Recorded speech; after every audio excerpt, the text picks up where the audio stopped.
Bom dia, irmãos. Louvado seja o Senhor por mais uma aula sobre a história da vida da igreja. Nós estamos chegando no final do nosso curso, temos mais, acredito que 3 aulas. Nós vamos novamente, nessa aula, compartilhar um pouco mais sobre a vida da igreja na época dos irmãos da Morávia. É a nossa 4ª aula. Estamos na aula número 24, e nessa aula nós iremos compartilhar um pouco mais sobre o viver da vida da igreja, dos irmãos. Vamos falar também sobre o envio de missionários, foi um trabalho pioneiro, e nós vamos dar bastante ênfase no viver deles, de como que eles praticavam a vida da igreja, né? Nós temos visto, irmãos, como é importante, mesmo na mensagem de ontem, né, que o nosso irmão Pedro Dong compartilhou à noite, como é importante que as reuniões, que o nosso viver, o viver da vida da igreja, seja um viver que atrai as pessoas, um viver que realmente as pessoas falam, puxa, quero ir lá para conhecer. E nós vamos ver, nessa aula de hoje, como que isso realmente aconteceu entre os irmãos da Morávia, né? Realmente algo que Deus fez, algo que o Espírito moveu e atraiu muitas pessoas a irem lá, conhecerem, e muitos a viverem a prática da vida da igreja com os irmãos. E o Senhor possa nos abençoar, né? Que a gente possa ficar inspirado. Hoje, irmãos, nosso desejo é trazer o Senhor de volta, nossa visão, nosso encargo, nosso sentimento, nossa vida é para trazer o Senhor de volta através de vivermos a vida da igreja, né? E naquela época ainda não era o momento. Naquela época eles viviam de uma maneira intensa, integralmente. Nós vamos ver como que a vida da igreja entre eles era um viver integral, né? Eles viviam realmente intensamente a vida da igreja, mas ainda não havia um número, não havia a medida para que o Senhor pudesse voltar, o que não acontece hoje. Hoje, o Senhor está nos levando a uma situação onde a noiva vai estar pronta para o Senhor. Naquela época houve assim uma restauração, houve a prática da vida da igreja, foi uma semente, né? Uma restauração daquilo que havia sido praticado nos primeiros dias entre os apóstolos, porém, com os irmãos da Morávia, houve uma verdadeira restauração desse viver da vida da igreja. E nós almejamos e cremos e temos no nosso coração nesse viver hoje. Não é apenas sermos cristãos ou pertencemos a uma religião, pertencemos a um grupo cristão, mas efetivamente sermos a igreja, vivermos a igreja de modo intenso, né? Que o Senhor possa nos iluminar, o Senhor possa nos inspirar através dessas palavras de hoje. Amém, irmãos? Jesus é o nosso Senhor. Queria então compartilhar aqui os nossos slides, né? Para que nós possamos ver a nossa aula de hoje. Amém? Então, eu gostaria ainda de enfatizar, né? Eu acho que no final da aula de hoje nós vamos ter acho que se não me engano, 2 ou 3, falando do Schreckenfelds, e também nós vamos abrir para mais irmãos que quiserem compartilhar ou falar dessa aula de hoje. Esperamos que tenhamos bastante interação com vocês. Nessa lição, nós continuaremos o nosso estudo do testemunho cristão desde a época dos apóstolos. Ao longo das eras, os homens têm se desviado da palavra de Deus. Todavia, alguns têm permanecido fiéis ao que o Senhor mostrou-lhes na sua palavra. Eles guardaram o bom depósito, eles guardaram o depósito a eles dado. Ó Senhor Jesus! E esses irmãos, e nós sentimos que somos entre esses irmãos fiéis à verdade que receberam do Senhor. Que o Senhor nos mantenha assim, pela sua misericórdia.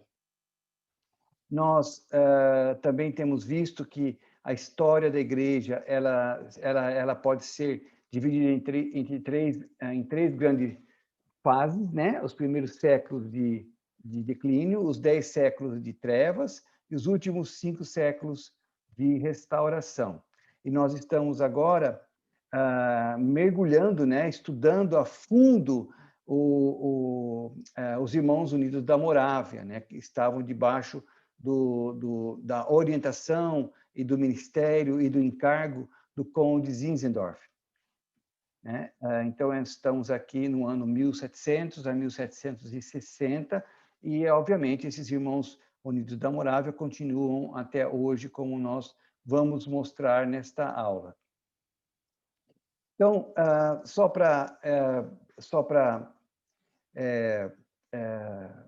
revisar, né? Nós vemos que nós vamos dedicar estamos dedicando várias aulas, né, à vida da igreja, essa fase histórica da vida da igreja, a história da vida da igreja, porque até então, eu fiz questão de grifar aqui, até então, a vida da igreja nunca foi tão bem praticada até aquele momento, né? Foi essa época do Conde Zinzendorf. Nós vimos, então, sobre a vida do Conde, né, os primórdios e a educação. Nós vimos que ele recebeu um treinamento adicional, vimos também a questão da propriedade em Bertersdorf, que ele comprou, e ali, numa parte dessa propriedade, ele criou uma área, uma região para receber refugiados cristãos, e chamou esse lugar de Herrnhut, né? E aí ele começou a receber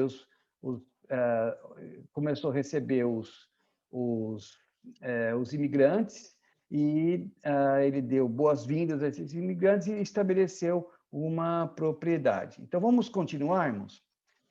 Sob a liderança do Zinzendorf, né, os irmãos e irmãs foram introduzidos pouco a pouco a uma vida da igreja, a uma vida diária da igreja. Vocês vão observar que Zinzendorf ele tinha tido uma educação, uma formação muito adequada, e ele, pouco a pouco, foi introduzindo os irmãos nesse viver, né? Havia várias reuniões em Herrnhut, né? Várias reuniões. Todos eram incentivados a terem um tempo pessoal e diário com o Senhor, por meio das orações, leitura e também cantar. O Zinzendorf praticava muito o louvor, muito o cantar, junto com os irmãos e individualmente. Ele também se preocupava com os momentos de reunião coletiva e o exercício dos dons para a edificação de todos. Então, realmente, irmãos, era um viver assim como fala em Efésios capítulo 4, né, que os irmãos tinham dons entre eles, e eles eram levados a exercitar esses dons, como fala em 1 Coríntios capítulo 12. Todos se reuniam 3 vezes ao dia, às 4 horas da manhã, olha só, ou às 5 no inverno, né, por causa do frio, às 8 horas da manhã e às 8 da noite. Então, eram 3 reuniões diárias, né? Você poderia dizer assim que o viver normal da vida da igreja deles era um viver de SIAP, né? Realmente era um viver muito intenso do viver da vida da igreja.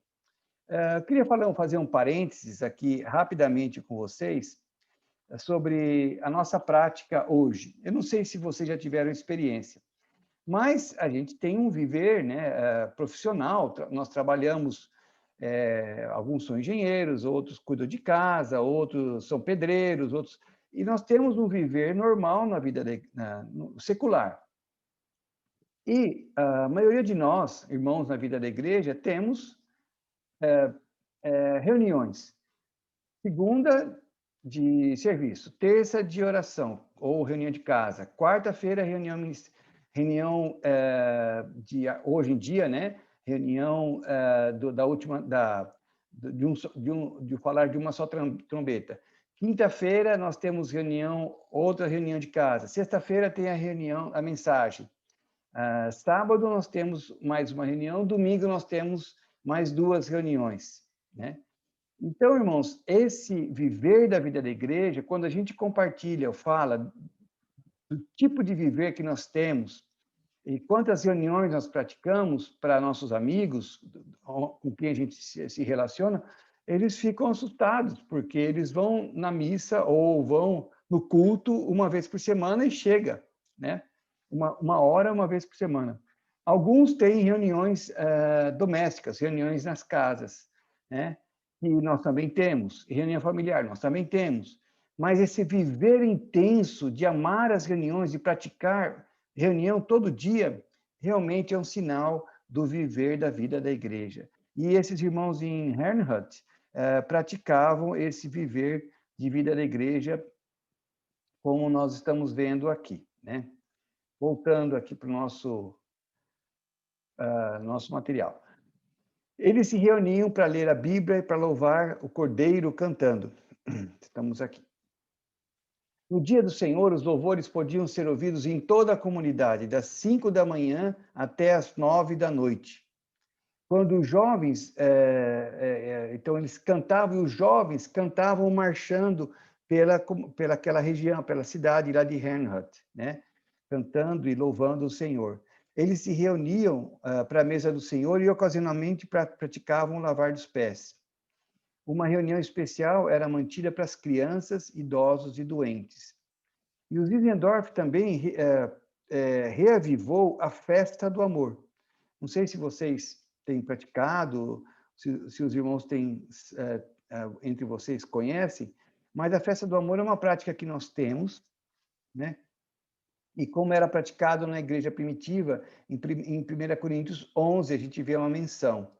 Após uma certa reunião da mesa do Senhor, o Zinzendorf ficou tão contente, né, com os louvores, ele falou assim, não quero mais, não quero parar essa reunião de jeito nenhum. Então, ele foi na cozinha dele, pegou comida, levou para eles continuarem se reunindo e comer e continuarem se reunindo.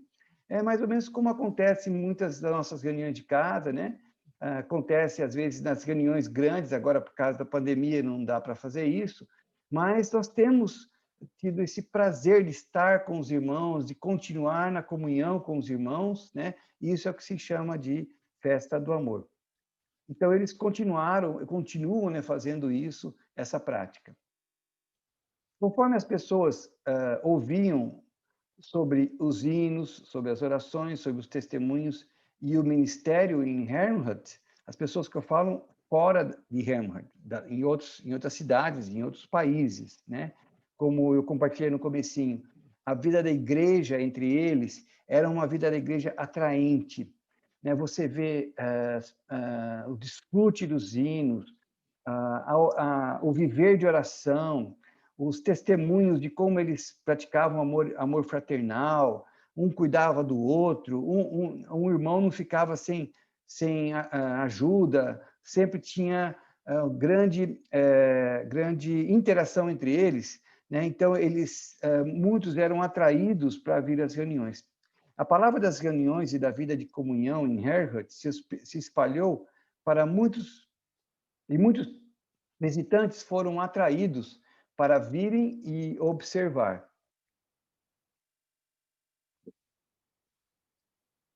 Muitos que buscavam a verdade, pessoas que desejavam conhecer mais a verdade, eles receberam a exortação do Senhor: venha e veja. Então, eles iam e viam, né?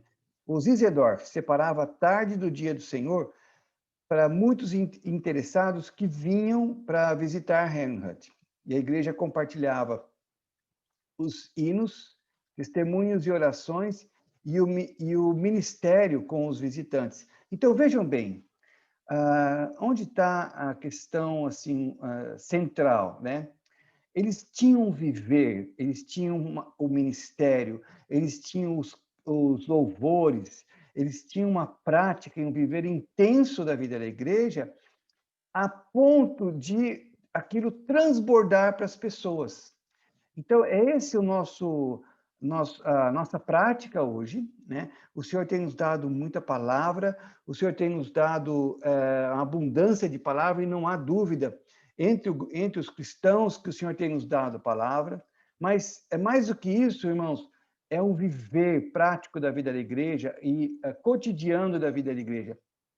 Que nós possamos ser fiéis a esse chamamento do Senhor, possamos ser fiéis àquilo que o Senhor tem nos dado e espalhar, né, para todas as pessoas aquilo que o Senhor tem nos dado. Até mesmo, irmãos, aqui o John Wesley, que vocês já devem ter ouvido falar, né, que viveu nessa época também, enquanto ele estava viajando pela Alemanha em 1738, ele foi um desses visitantes. Bom, eu vou contar a história. O John Wesley tinha conhecido os Irmãos da Morávia, ele tinha sido enviado para alguns anos antes, né, para ir para os Estados Unidos. Ele foi enviado pela Igreja Anglicana para ir para pregar o Evangelho nos Estados Unidos. E no caminho, o navio que o John Wesley estava, aconteceu uma tempestade.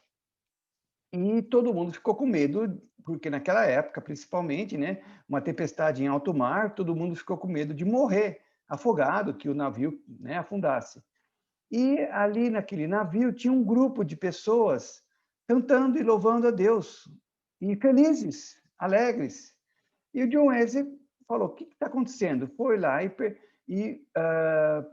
olhou para aquele pessoal e começou a perguntar: vocês não estão com medo? Ele falou assim: não, imagina, não estamos com medo, não, estamos aqui louvando o Senhor sabe de tudo, né? Mas vocês não têm medo de morrer? Não, imagina, vamos ficar com o Senhor, se morrer, se o Senhor quiser nos livrar, Ele nos livra. Mais ou menos assim, né? E John Wesley ficou impressionadíssimo e eles viraram para ele e falaram assim: você não conhece Jesus? Fala: claro que eu conheço. John Wesley falou: eu estou indo para pregar o evangelho nos Estados Unidos. Aí um dos irmãos ali perguntou: mas você conhece Jesus como seu salvador pessoal? Você teve experiência íntima e pessoal com o Senhor? Aí John Wesley ele percebeu, né, que ele ainda não conhecia o Senhor, apesar de ser um pregador da igreja anglicana. Aí, nesse momento, foi quando ele se voltou para o Senhor, né? E aí ele se converteu. Por isso que ele foi visitar os irmãos da Morávia. Ele se reuniu com eles e registrou a sua impressão. Vejam como esses cristãos amam uns aos outros. Sim, como eles amam a todos os que têm um mínimo de desejo de amar o Senhor Jesus em sinceridade.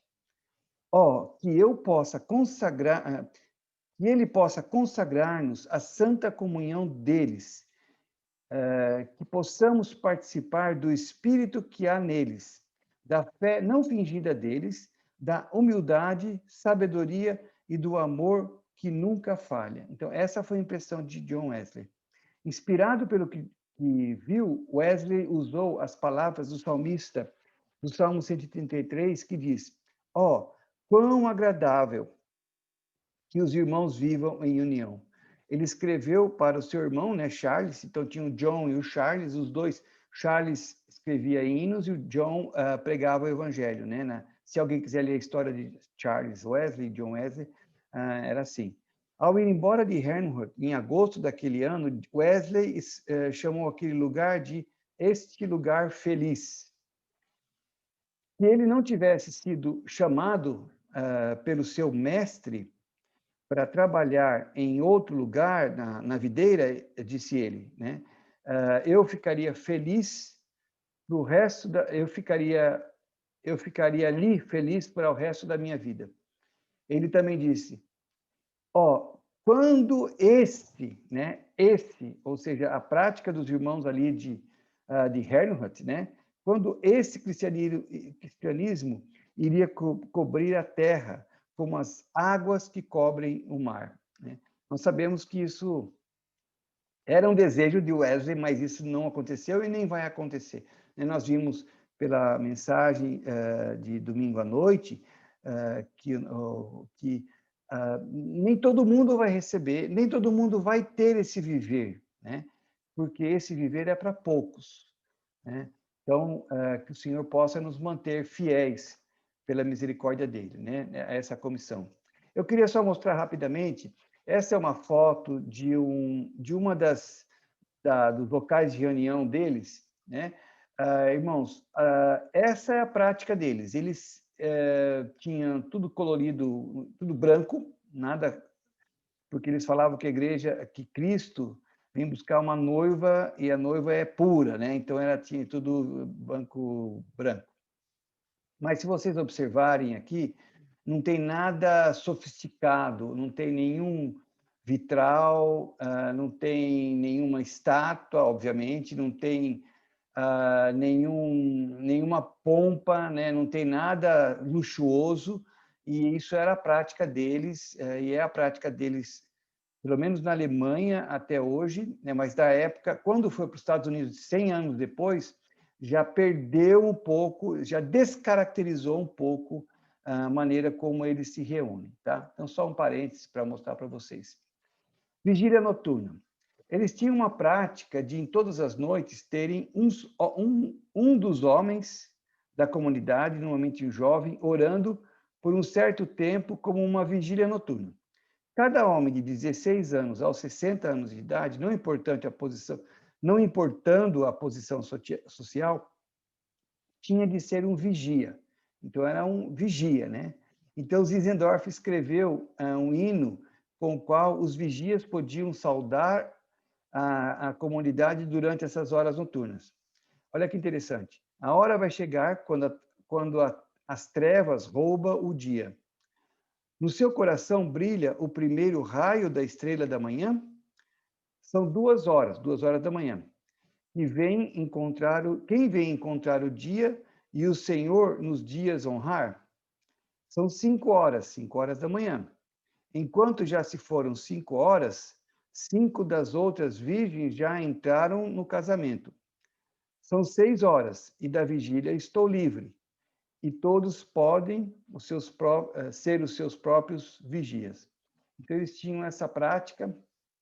Outra coisa muito interessante, muito semelhante com a prática das reuniões de grupo familiar, de cuidado mútuo, né? Eles chamam de bandas, né? Ou grupos, ou corais. Coral é relacionado com hinos, né? Mas se vocês forem ver agora, eu vou explicar para vocês, está muito mais, parece muito mais com uma reunião de casa, uma reunião de grupo familiar, do que uma coisa relacionada com um serviço de hinos, né? Durante os primórdios, quando viveu com a sua avó, a baronesa von Zinzendorf, abriu seu coração para ela, né? O Zinzendorf, ele tinha uma avó de quem ele recebia muita ajuda. Isso incluía os problemas que perturbavam a sua consciência. Essas experiências causaram uma impressão duradoura e foram a base para as práticas desse tipo em Herrnhut. Então, vocês veem que como Deus trabalhou nesse irmão, mesmo na sua infância, preparando para que ele pudesse depois assumir esse encargo, né, ali de Herrnhut. Eles se reuniam, toda a comunidade foi dividida em pequenas bandas ou grupos, né, ou corais, com base na unidade, sexo e situação conjugal. Então, os casais se reuniam, os meninos se reuniam com os meninos, as meninas se reuniam com as meninas. Então, tinha esses pequenos grupos. Eles se reuniam juntos para orar, ter comunhão, cantar e serem disciplinados e cuidar de questões comunitárias. Um irmão ou irmã era o responsável por cada banda. Zinzendorf descreveu desse modo: os grupos chamados de bandas consistiam de alguns indivíduos que se reuniam em nome de Jesus, e entre eles Jesus está presente. Eles conversam de modo cordial e simples, como crianças, sendo que a condição dos seus corações era aberta entre eles, sendo totalmente comprometidos entre si, e cada um cuidava um dos outros no Senhor.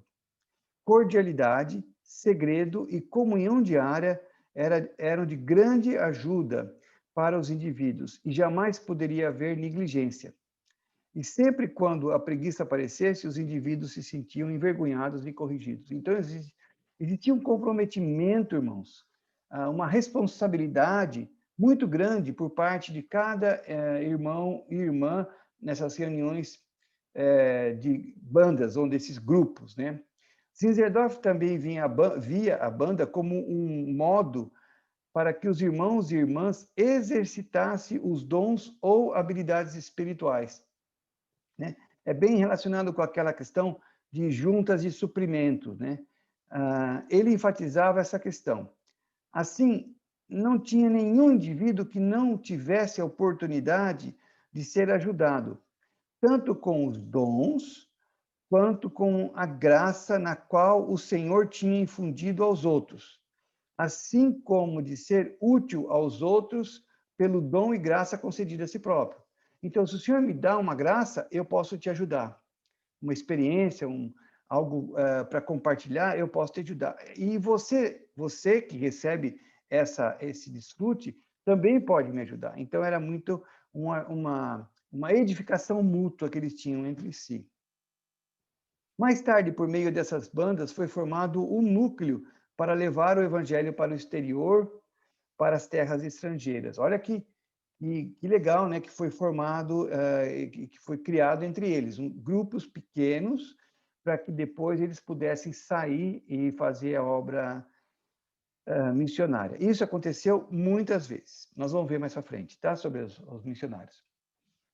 Hinos e canto. A escrita de hinos e o canto eram dois elementos principais da vida da igreja entre os moravianos. Hinos e música eram abundantes e cantados em toda ocasião possível, na terra, no mar e onde quer que a causa moraviana chegasse. Lembra que eu compartilhei sobre como Wesley conheceu eles no alto mar? Eles estavam numa tempestade e eles estavam ali louvando o Senhor, né? Nenhuma oportunidade para cantar um hino era perdida. Zinzendorf, em particular, amava o famoso serviço de hinos, e ele próprio havia criado em Herrnhut. Memorizar hinos, isso eu achei bem legal, irmãos. Memorizar hinos era incentivado, porque, como Zinzendorf disse, somente dessa maneira é que os versos poderiam expressar a experiência individual de modo mais eficaz. Além dos vigias noturnos, terem os seus hinos, os ceifeiros também tinham os seus hinos especiais. Então, assim, cada grupo de irmãos, cada irmão nos seus diferentes afazeres, eles continuamente cantavam os hinos, né? Esse é o viver da vida da igreja diária. Desculpa. Oração. A oração também era um componente vital na vida em comunidade. Além da oração diária e semanal, eles tinham dias de oração especiais, ou dias de congregação, quando eles se reuniam para ler cartas dos outros irmãos e irmãs que serviam no exterior. Então, eles se reuniam com esse propósito, né, para ler cartas ou que vinham dos irmãos que tinham viajado no trabalho missionário, ou para orar por esses irmãos. A leitura de cartas era seguida de oração. Um dia memorável de oração foi o dia 27 de agosto de 1727. A oração que começou nesse dia, irmãos, continuou eu queria frisar aqui, 24 horas por dia por 100 anos. Ou seja, eles começaram em 1727 e pararam em 1827. Ficaram 100 anos orando. Mas eu sempre ouvi essa história, achava assim, puxa, que coisa impressionante.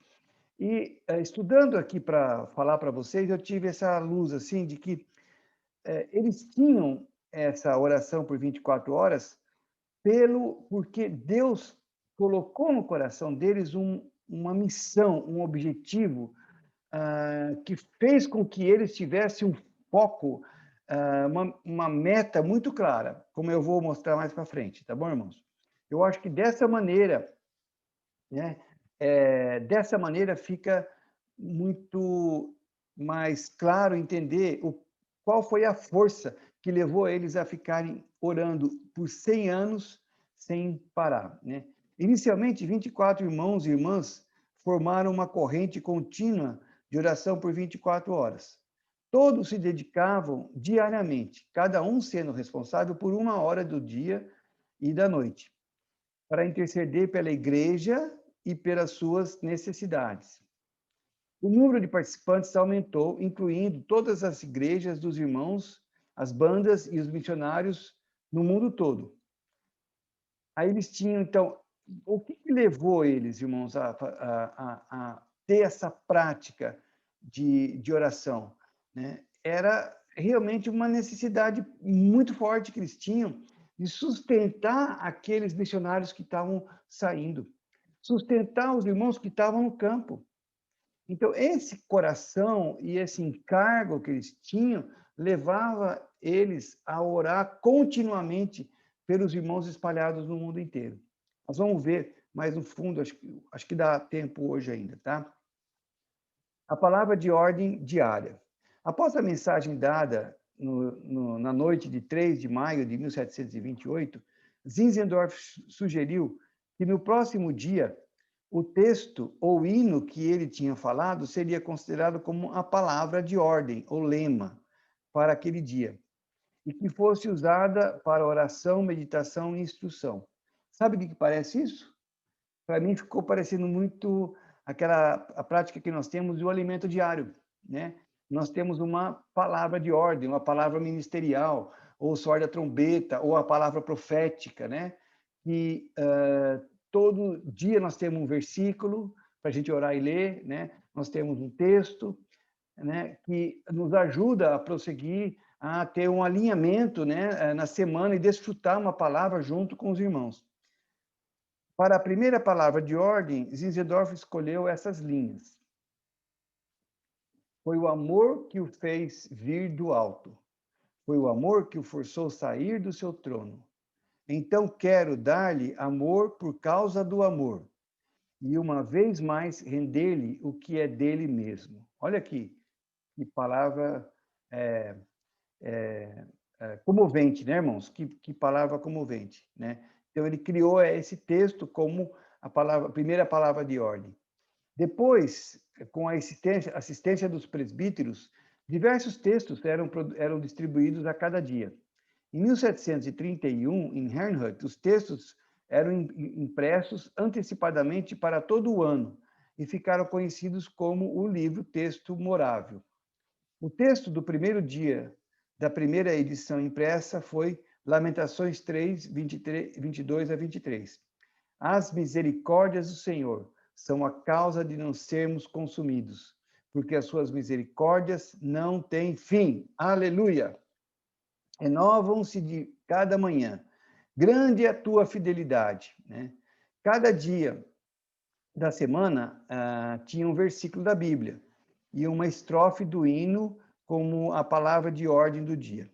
A palavra de ordem, né, vem da palavra alemã Losung, que significa um sinal de acordo, uma confirmação, né? Ou tipo senha ou grito de guerra, tá? Então é realmente esse sentimento, esse encargo que nós temos hoje de termos o alimento diário, né? Que por um lado revisa a conferência, faz uma revisão, né? E por outro lado nos leva a, de maneira unânime, a praticar e andar e desfrutar da verdade juntos, todas as igrejas e do mundo inteiro, né? Então realmente é algo que o Senhor tem dado para nós, muito parecido com o que eles tinham lá. Zinzendorf e os morávios foram pioneiros em levar o evangelho para outros países e por difundir a vida da igreja para fora de Herrnhut. Aí William Carey, né? William Carey, que viveu nessa época, 1716 a 1834, pouco depois, né? O Zinzendorf nasceu em 1700. O assim chamado pai das missões modernas foi um dos primeiros a ir para a Índia como um missionário. Só que olha que interessante. Foi ele quem repreendeu os batistas por serem tão relapsos nesse trabalho missionário. Então, ele teve esse encargo do trabalho missionário. Então, só lembrar que o William Carey era batista, tá? Ele era ele começou as missões entre os irmãos da Igreja Batista. Após ler o periódico Missionário dos Morávios, o periódico Missionário dos Morávios, o Periodical Accounts, ele disse: Vejam o que os morávios fizeram. Nós, batistas, não podemos, pelo menos, tentar algo em fidelidade ao mesmo Senhor? Ou então, que somente em 1792 que a Sociedade Missionária Batista Inglesa de William Carey foi formada. Então, olha, o tempo que demorou, né, para eles começarem a ter as missões. Até então, já havia passado 60 anos desde que os primeiros missionários tinham sido enviados de Herrnhut. Ou seja, quando os batistas falaram de ter missão, os irmãos da Morávia e de Herrnhut já tinham começado a fazer há 60 anos, né? E eles já tinham sido enviados para São Tomás, que é lá na Índia Ocidental, para levar as boas novas para os escravos. O encargo para a pregação do evangelho veio através da oração coletiva e pela visão de Zinzendorf, que Zinzendorf ele incutiu nos irmãos e nas irmãs esse encargo. Pouco a pouco ele foi mostrando para os irmãos, olha, precisamos levar o evangelho, precisamos levar esse viver para todas as cidades, para todos os países. 2 dias após o primeiro dia de oração, em 1728, quando houve uma comunhão e oração pela Turquia, Etiópia, Groenlândia e Lapônia, né? 26 jovens irmãos solteiros reunidos receberam o encargo de buscar o Senhor para essa necessidade, né, da obra missionária. Desse grupo, um irmão solteiro e um irmão casado tornaram-se os primeiros a deixar Herrnhut para ir para o exterior. Em agosto de 1732, foi feita uma despedida a Dober. Dober era um deles, que era um oleiro. Oleiro é que trabalha que faz essa parte de artefatos, né? de pratos, copos, à base de barro, né? E Nitschmann, que era um carpinteiro, né? Que é aquele que tinha deixado a esposa e o filho. O destino deles para São Tomás, na Índia Ocidental, né? Eles foram para um lugar, imagina em 1700 e pouco, né? Como é que era a Índia. Hoje, quem já teve oportunidade de ver algum filme sobre a Índia, sabe que realmente ali, né, naquela época, era bem complicado. Logo após, outros foram para a Groenlândia, outros foram para Suriname e outros para a África do Sul. Mais tarde, os morávios foram para a Geórgia, Carolina do Norte, Pensilvânia e para muitos outros lugares.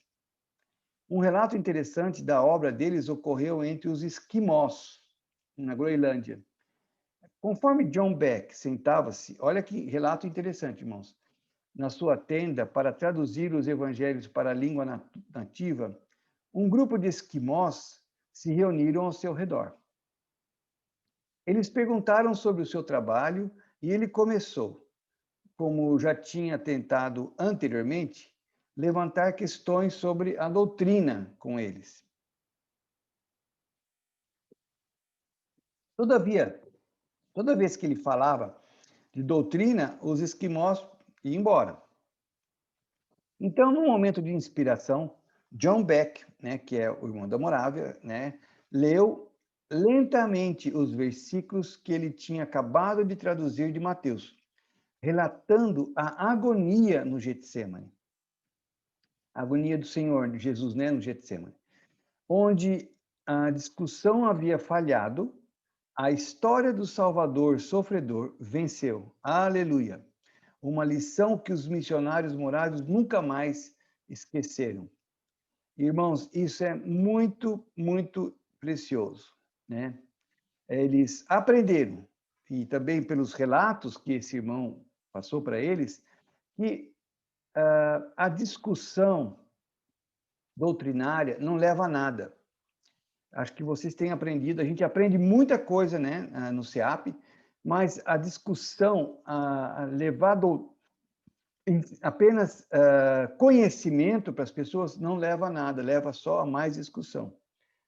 Quando você volta para a palavra e relata a palavra, né, como ele fez, ele leu a palavra aqueles esquimós se converteram. Então, Zinzendorf mesmo treinava os missionários antes de saírem. Ele ensinava-lhes medicina, geografia, línguas e a escrita, né, como escrever, e a Bíblia, obviamente, né? Então, o próprio conde de Zinzendorf, ser um conde, ele tinha uma educação muito profícua, né? Ele ensinava todas essas coisas para os irmãos, e, como vocês viram, eles tinham os seus próprios ofícios, né? Um era oleiro, o outro era carpinteiro, enfim, cada um tinha uma habilidade, e quando eles saíam, eles usavam isso daí.